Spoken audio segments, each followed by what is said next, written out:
Diócesis de la Verapaz presenta El Pueblo de Dios, el pueblo de la esperanza. Estimados amigos, una vez más tenemos el gusto de entrar en sus hogares a través de este programa, con el mensaje de crecimiento espiritual y familiar.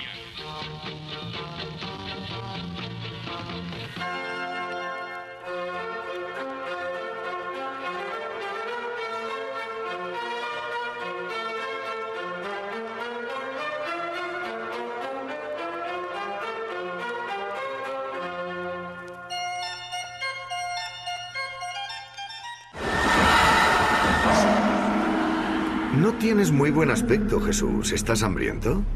Sí.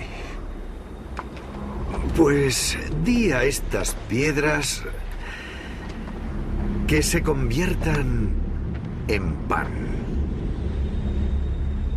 ¿Quieres que invoque el poder de mi padre? Tienes poder para dar órdenes a estas piedras, ¿no? Yo solo soy su hijo. Pero tú tienes el poder.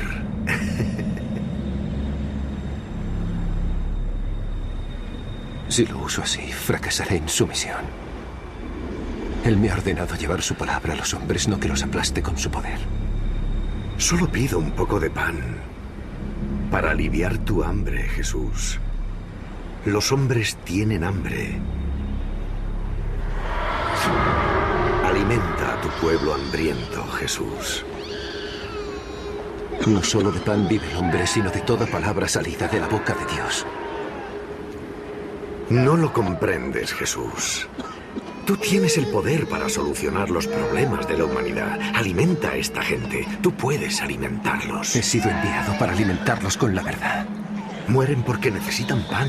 Se mueren de hambre porque otros hombres tienen el corazón de piedra, no porque Dios lo quiera así. Y tú puedes cambiar todo eso. Y por eso te escucharán a ti. Un campesino de Nazaret. Tú y solo tú conoces la verdad enviada por Dios. Otros han dicho la verdad. Y los hombres los destruyeron a todos durante miles de años. Pero a ti te escucharán. ¿Por qué? Lo harán. ¿Y cómo piensas conseguirlo, Jesús? Saludos cordiales, amigos, amigas, en este domingo 14 de febrero, en el que la Iglesia celebra a los santos Cirilo y Metodio, dos santos, además, muy buenos amigos, que eran monjes de la antigüedad y que lograron la evangelización de los pueblos eslavos. Hoy también tradicionalmente es el Día de la Amistad, o el Día del Cariño, de manera que fortalezcamos esa virtud que es la amistad, el cariño, el respeto hacia los demás.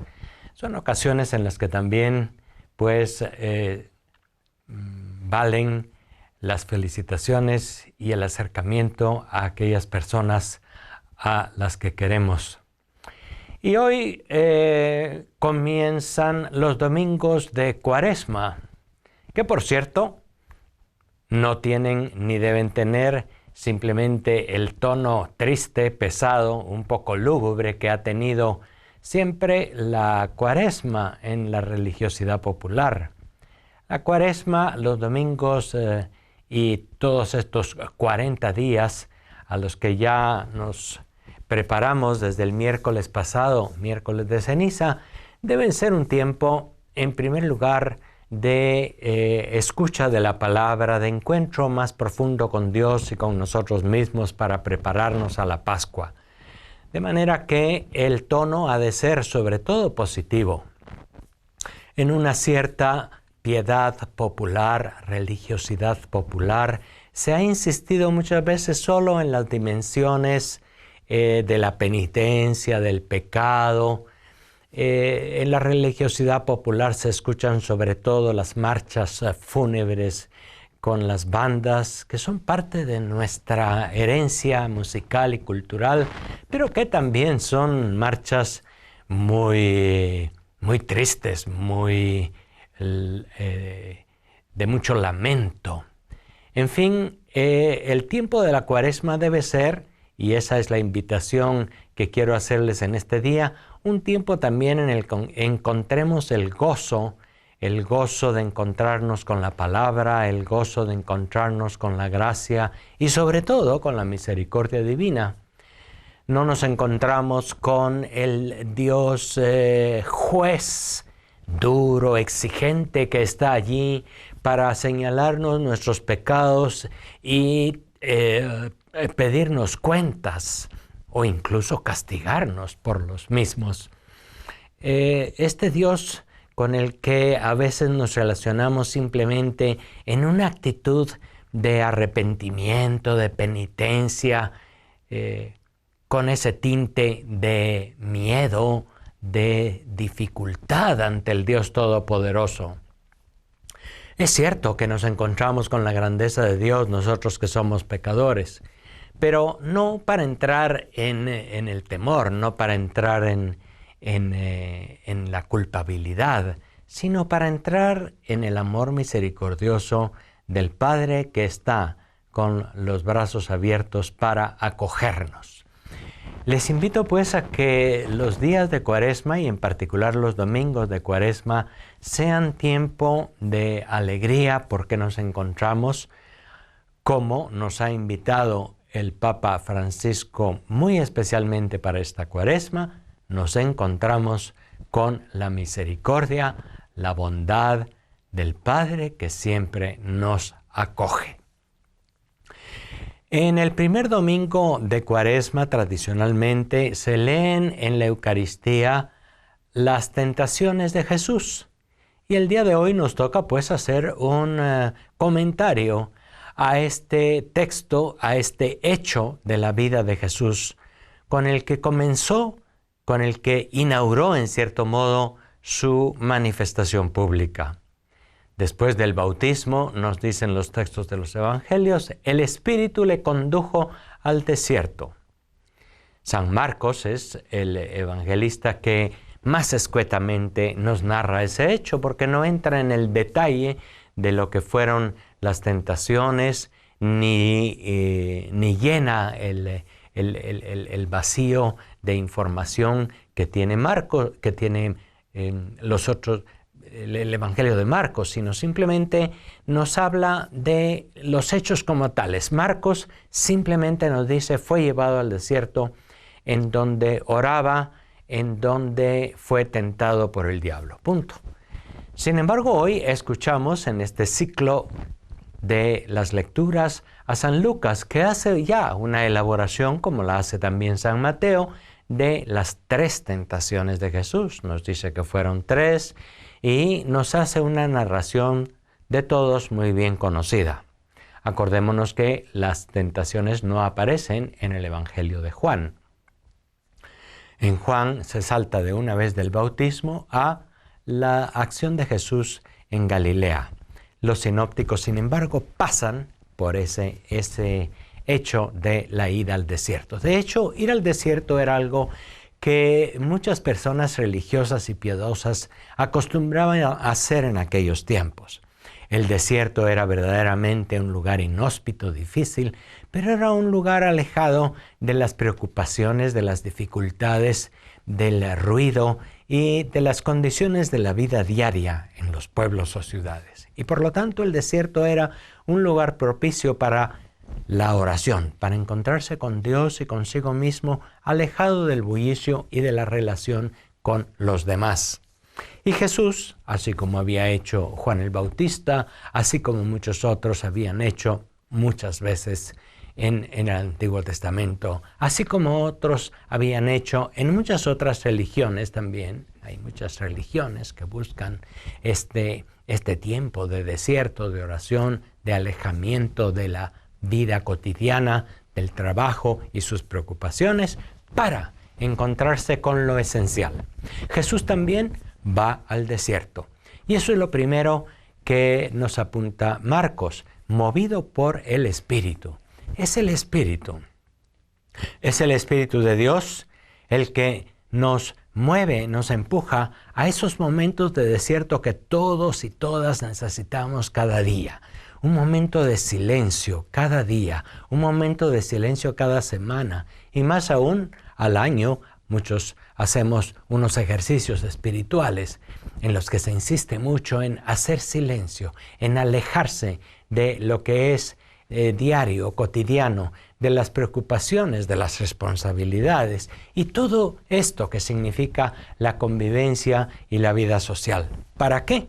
Fíjense que no es para huir de todo aquello, sino para encontrarse con el fondo de sí mismo y encontrarse con Dios y poder después vivir de mejor manera y de manera correcta la relación con los demás, la relación con el trabajo, el compromiso en el mundo, el enfrentarse a las dificultades y a las circunstancias de cada día.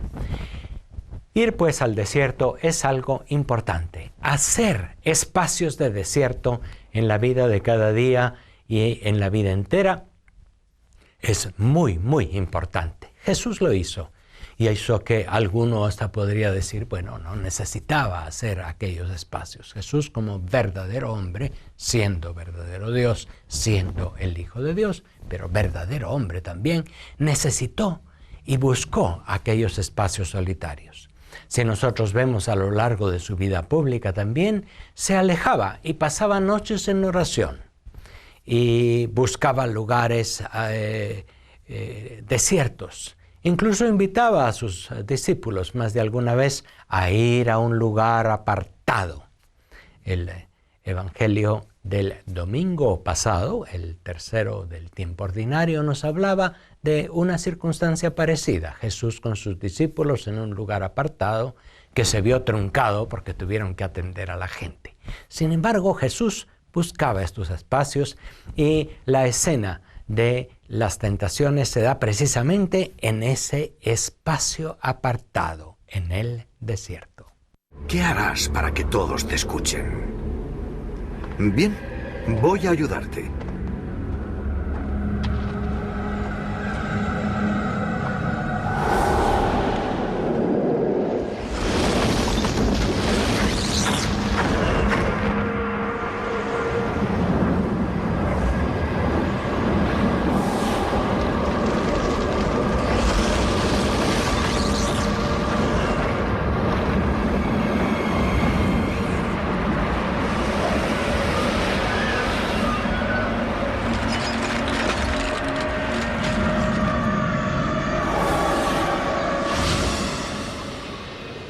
Solo hay una forma de hacer que te escuchen. Tienes que convencerles de que eres el enviado de Dios. Tírate y Él ordenará a sus ángeles que te sujeten. Así todos verán que eres alguien a quien deben escuchar. Entonces me escucharían, ¿verdad? Oh, escucharían a cualquiera que pudiera hacer eso. Esa no es la voluntad de mi padre. Si él solo quisiera que pusiera a prueba las leyes de la naturaleza, no me habría enviado. No tentarás a Dios en tu beneficio. Jesús de Nazaret, Jesús de Jerusalén, Jesús de Egipto, Jesús de Betania, Jesús de Belén. ¿En qué otros lugares has estado? En ninguno. No. Entonces no puedes entender el juego. Te lo mostraré.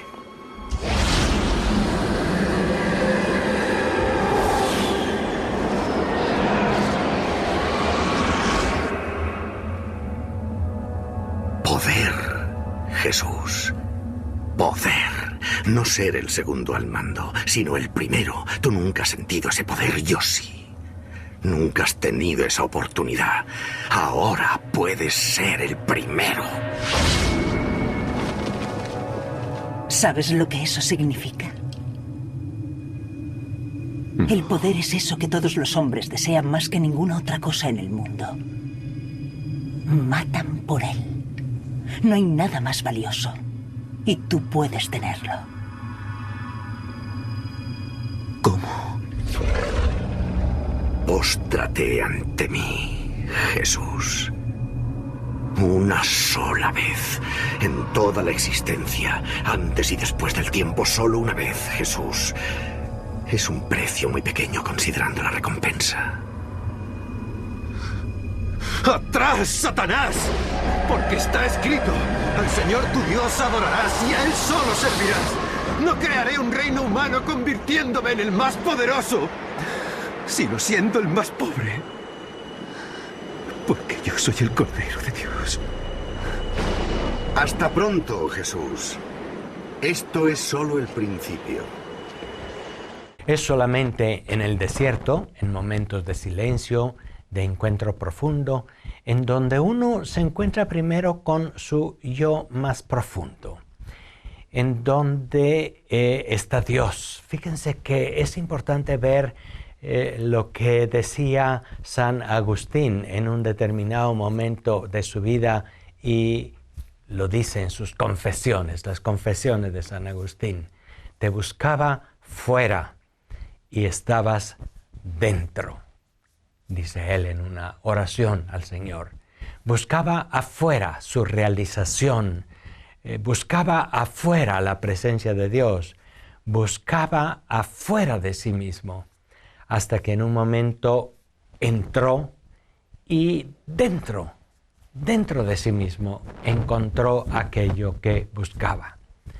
Oh hermosura tan antigua y tan nueva, dice San Agustín en una expresión de gozo y de satisfacción por lo que ha encontrado en lo hondo de sí mismo. Y es que solo desde ese pozo hondo de sí mismo, en donde cada uno puede descubrir la presencia amorosa de Dios, solo desde ese pozo se pueden hacer frente después a las tentaciones, a las dificultades y a todo lo demás que nos rodea y que incluso está también en nosotros mismos.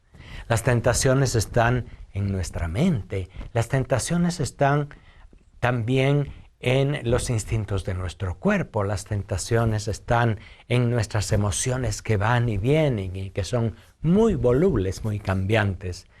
Y la tentación de la dispersión, la tentación fundamental es estar disperso, es vivir simplemente al ritmo de lo que va pasando afuera, de las modas, de las noticias, de los acontecimientos, del clima, etc. La dispersión es vivir a merced únicamente de nuestros pensamientos, de nuestros deseos, de nuestras emociones. Y para no dispersarse en todo esto que siempre nos rodea, es necesario ahondar, es necesario entrar a lo hondo de sí mismo. Fue lo que hizo Jesús y desde ahí fue capaz de vencer las tentaciones.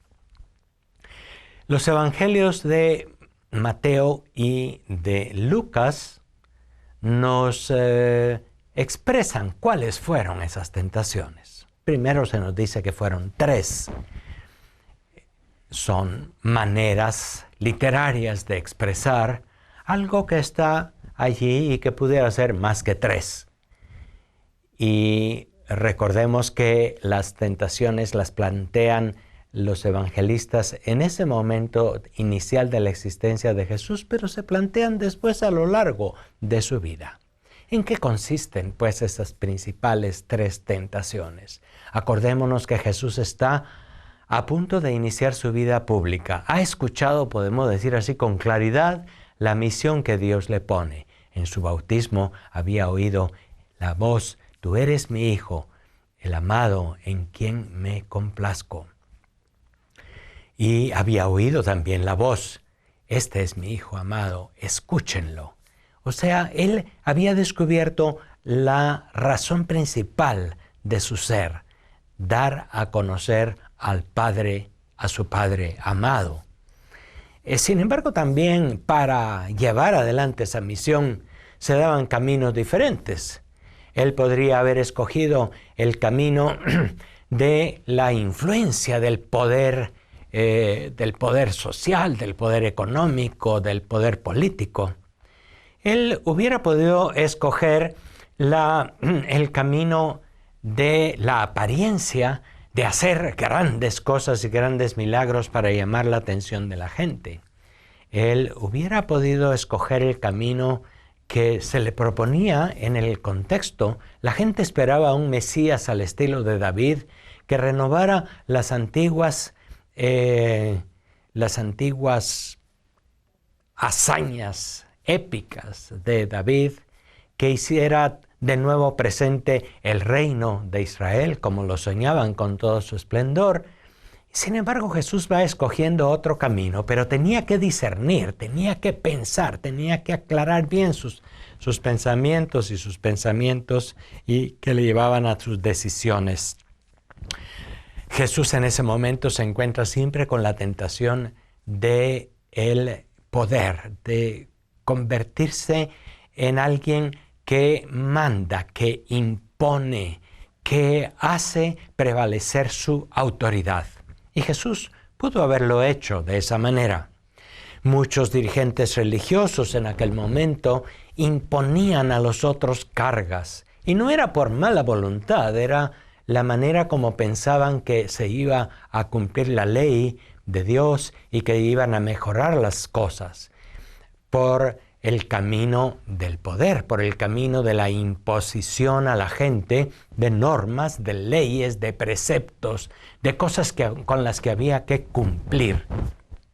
Jesús pudo haber escogido ese camino, el de acumular poder, el de tener suficiente autoridad política incluso, o económica incluso, para imponer a los demás las normas y las leyes. Pudo haberlo hecho de esa manera.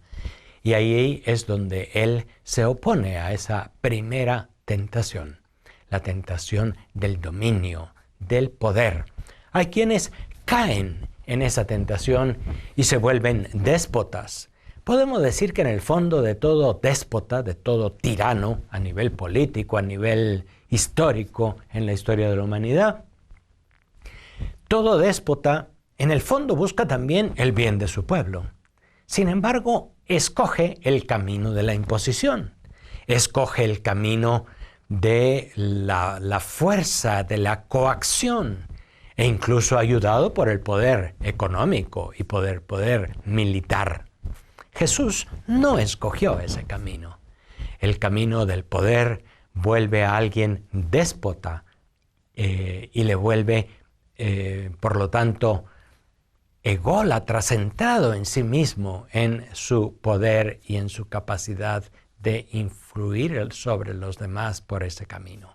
Hay una segunda tentación, y es la tentación también de la vanidad, de aparentar.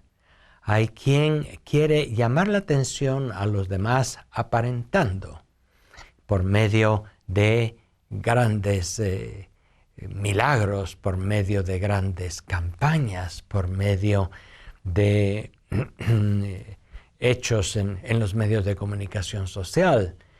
Hoy se pueden utilizar muchos medios para aparentar. Y alguno puede tener una buena intención cuando quiere aparentar, pero no está siguiendo el camino correcto. Alguno puede volverse también apegado a los medios físicos y materiales para querer lograr algo muy grande. Y es el que se vuelve avaro. Fíjense entonces que las tres tentaciones que Jesús venció fueron la avaricia, que le impidió acumular bienes, el poder, venció la tentación a querer ser un déspota y acumular autoridad y imponer su poder, y venció también la tentación de la apariencia, de la vanidad. Podemos decir que Jesús no fue ni déspota, ni vanidoso, ni avaro. Y son tentaciones que también cada uno puede tener en su vida, no solamente alguien que ejerce liderazgo ante los demás, sino también en la vida de cada día. La tentación del dinero, la tentación del acumular los bienes, la tentación de imponerse sobre los demás y no dialogar, y no sugerir, y no compartir, y la tentación de aparentar para no mostrar sus limitaciones y sus fragilidades. Jesús inspirado por la palabra, movido por el Espíritu, venció al tentador en esas 3 dimensiones de la tentación.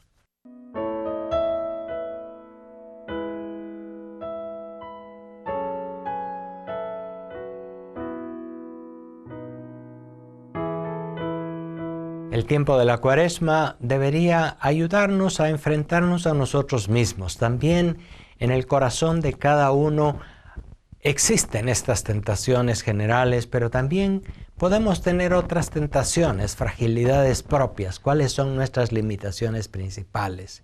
Y es necesario tomar conciencia de ellas y saber que ahí están, e incluso que ahí estarán toda la existencia. No se pueden vencer inmediatamente. Nos acompañan a lo largo de nuestra existencia porque somos seres humanos y continuamos siendo criaturas que constantemente tenemos que volvernos a poner en manos de Dios Padre que nos ama y que nos acoge. Todos tenemos tentaciones, por lo tanto, esta es el mensaje, por una parte, de la palabra en este primer domingo de la Cuaresma. Pero al mismo tiempo es una palabra que nos trae una buena noticia. En lo hondo de ti mismo y no afuera está la posibilidad de vencer estas tentaciones, de ir a lo hondo de ti mismo en donde encuentras esta gracia y esta fuerza de Dios para saber que al mal no se le vence ni por tener, ni por poder, ni por aparentar, sino se le vence porque se confía en Dios, en su palabra, se considera siempre uno con humildad, pobre y pequeño, y es sincero ante los demás, reconociendo también su propia limitación y fragilidad. Jesús a lo largo de su existencia mostró cómo las tentaciones que había vencido pues le fortalecieron en esas grandes cualidades. Jesús, en vez de ser alguien que mostró prepotencia ante los demás, se hizo el siervo de todos y buscó el último lugar. Pasando por uno de tantos, se asemejó en todo a nosotros menos en el pecado. En las expresiones de San Pablo, Jesús es aquel que se hizo siervo, que se hizo pequeño. Jesús es el que mostró a lo largo de su camino humildad y sencillez frente a sus enemigos, que no se impuso ni los destruyó ni respondió con la violencia, sino respondió siempre con el perdón, con la humildad y con la sencillez. Jesús es aquel que para nada aparentó, sino se mostró también en su fragilidad y en su limitación humana, sobre todo en la cruz.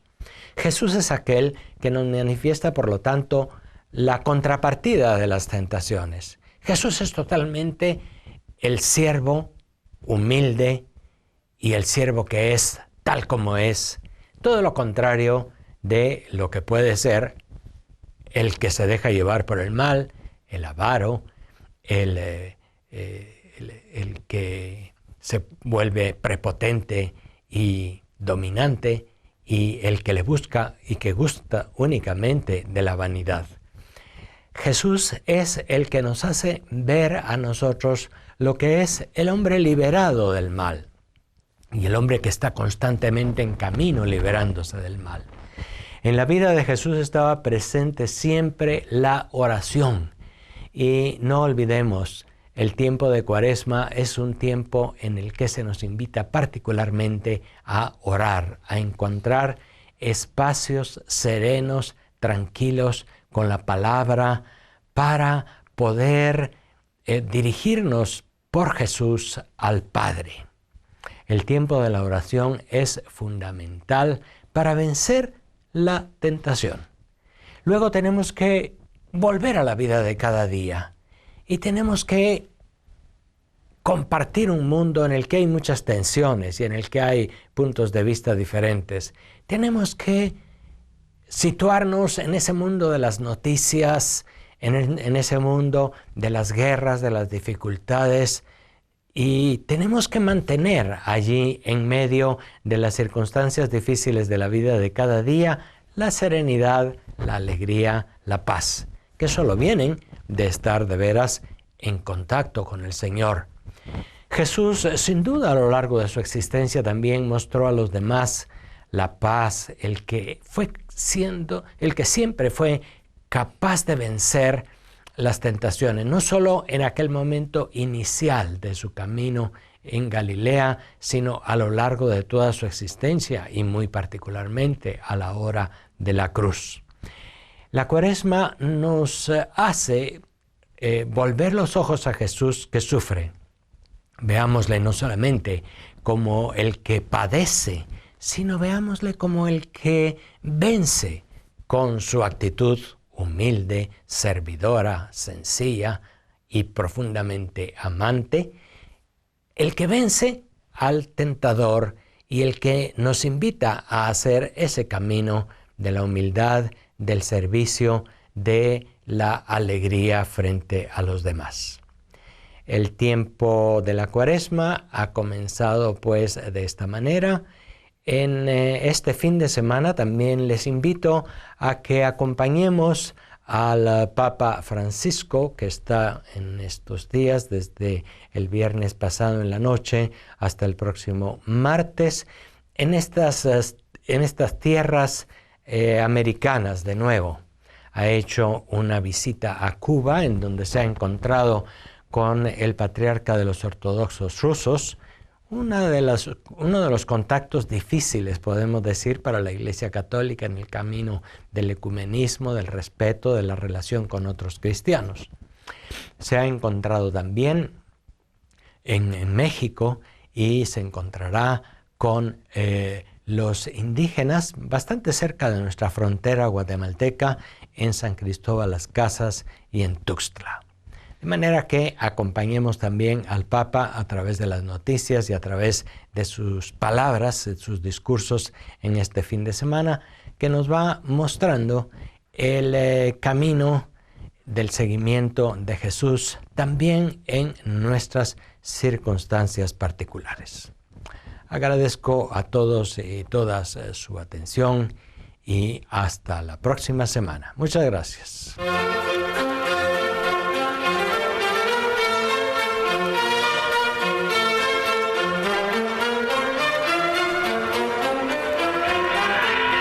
Diócesis de la Verapaz presentó